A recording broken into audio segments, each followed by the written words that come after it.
시간 갖자는 말 남자한테 들어봤어? 대부분 생각할 시간을 갖자는 말이 이별을 고한다고 생각이 들지만 또 한편으론 생각할 시간을 가진 뒤엔 돌아올 수도 있다고 생각을 하는 경우가 있어. 나 혼자 생각할 시간이 좀 필요해. 우리 관계 다시 생각해보자. 내가 연락하기 전까지 네가 먼저 연락 안 했으면 좋겠어. 이런 것들도 비슷한 말들이겠지? 그럼 도대체 시간을 갖자는 남자의 말의 진짜 의미는 뭘까? 남자가 시간을 갖자는 의미는 크게 세 가지로 나눌 수가 있어. 첫 번째로 나는 네가 아직 좋아. 하지만 너의 특정 모습이 난 마음에 들지 않아 라는 뜻이야.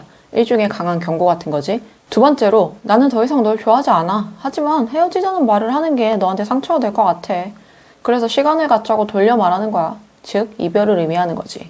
세 번째로 나는 더 이상 너를 좋아하지 않아. 근데 이제껏 네가 해준 것들이 너무 많기 때문에 헤어지기도 싫어. 그래서 다른 여자를 찾아보고 더 괜찮은 여자가 없으면 너한테 돌아갈게. 자, 그렇다면 각 상황마다 어떻게 대처를 하는 게 좋을지에 대해서 한번 알아보자. 첫 번째 경우에는 남자가 바뀌길 바라는 너의 특정 행동을 수정하면 해결이 돼. 남자들이 대개 여자의 특정 행동이 마음에 들지 않는 경우는 그리 많지 않아. 신뢰, 너의 삶의 방식, 그리고 연애 스타일 이렇게 세 가지 정도에서 대부분 발생하지. 신뢰라는 게 되게 거짓말을 했거나 약속을 지키지 않았거나 너의 주변 남자들에 대한 부분일 거야. 그럼 대부분 그 남자를 잡기 위해서 다신 안 그럴게 라는 말을 반복적으로 하는데 이건 남자의 마음을 돌리기엔 부족해. 왜냐하면 다시는 안 그럴 거란 너의 말조차 이미 믿지를 못하거든. 그래서 이런 경우엔 네가 사과, 약속, 대처 방안, 페널티 이렇게 네 가지를 제시하는 게 좋아. 먼저 미안하다고 사과를 하고 다시는 그러지 않을 거라고 이야기하고 그 약속을 지키기 위해서 난 어떤 노력을 할 것이고 만약 지켜지지 않을 시 어떤 불이익을 감수하겠다 이렇게 말을 하는 거지. 예를 들어 네가 맨날 집에서 아무것도 하고 있지 않는 모습에 남자가 못마땅해 보여서 헤어지자고 했다면 네가 날 못마땅하게 생각할 수도 있었을 것 같아. 나도 내가 뭘 해야 할지 아는데 자꾸 미뤘던 것 같아.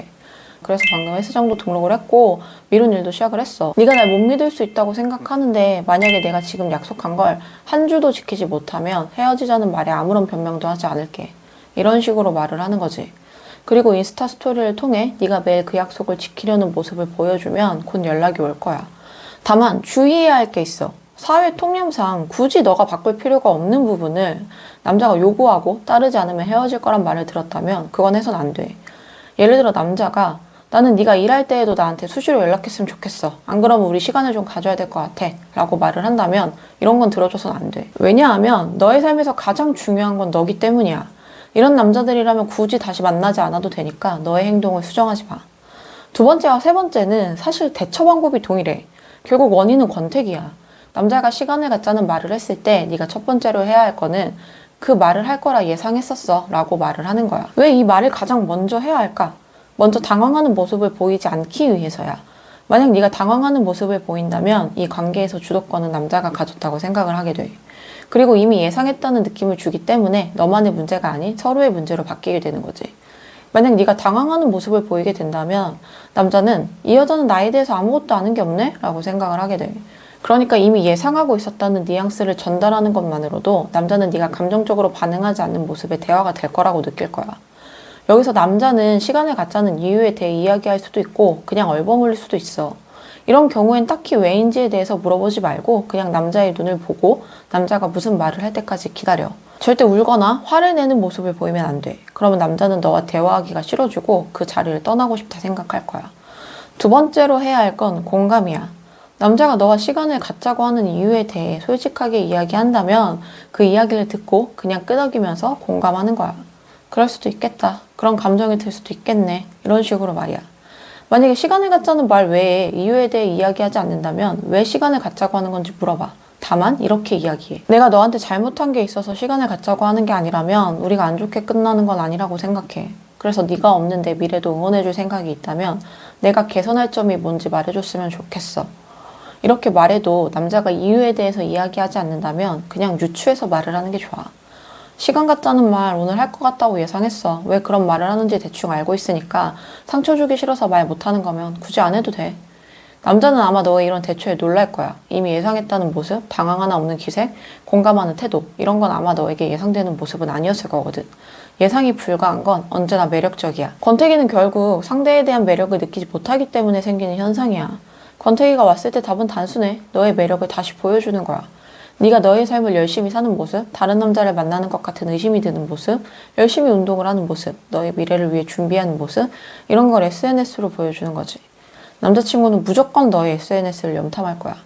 내 소개팅은 권태기로 인해서 차였는데 차이고 나서 그동안 연애하면서 소홀했던 자기 관리를 굉장히 열심히 하고 이걸 인스타에 지속적으로 올렸어. 좋은 식당처럼 데이트 코스일 법한 장소에서 찍은 사진, 예쁘게 스타일링하고 찍은 사진, 친구들이랑 노는 사진, 런닝 모임에서 남자들과 같이 찍은 사진, 이런 것들을 지속적으로 올리니까 남자친구가 다시 연락을 했고 재회에 성공을 했어. 자, 네가 위 세 가지 상황 중 어떤 거든 주의해야 될 게 있어. 모든 상황에서 바로 답장을 하지 마. 답장은 대략 반나절이나 하루 뒤에 하는 게 좋아. 바로 답장을 하고 사과를 하면 그 사과에 진정성이 있다기보단 단순히 이 상황을 모면하거나 남자를 잡기 위한 연기로 생각을 할 거야. 반나절에서 하루가 지난 정도의 이야기래. 남자가 연락을 했는데 네가 답장을 하지 않는다면 남자는 너의 생각이 알 수 없기 때문에 계속 신경 쓰이고 궁금할 거야. 그리고 이렇게 말하면 돼. 사실 네가 시간을 갖자는 말을 할 줄 알았어. 근데 바로 답장하지 않은 건 그간 내 모습이 너한테 어떻게 보였을까 충분히 생각해볼 시간이 좀 필요했어. 그 뒤엔 이유를 물어보고 대답을 해준다면 공감을 하는 거야. 절대 잡는 듯한 느낌이 강하면 안 돼. 담담하게 그동안 상대에게 고마웠던 점을 이야기하고 그를 응원해줘. 그러면 남자는 자신을 잡지 않는 너의 모습에 더 의아하고 시간이 지날수록 네가 더 생각이 날 거야. 난 이 방법으로 많은 수강생들이 시간을 갖자는 남자에게 먼저 연락이 왔고 재회에 성공을 시켰어. 궁금한 게 있으면 댓글 남겨줘.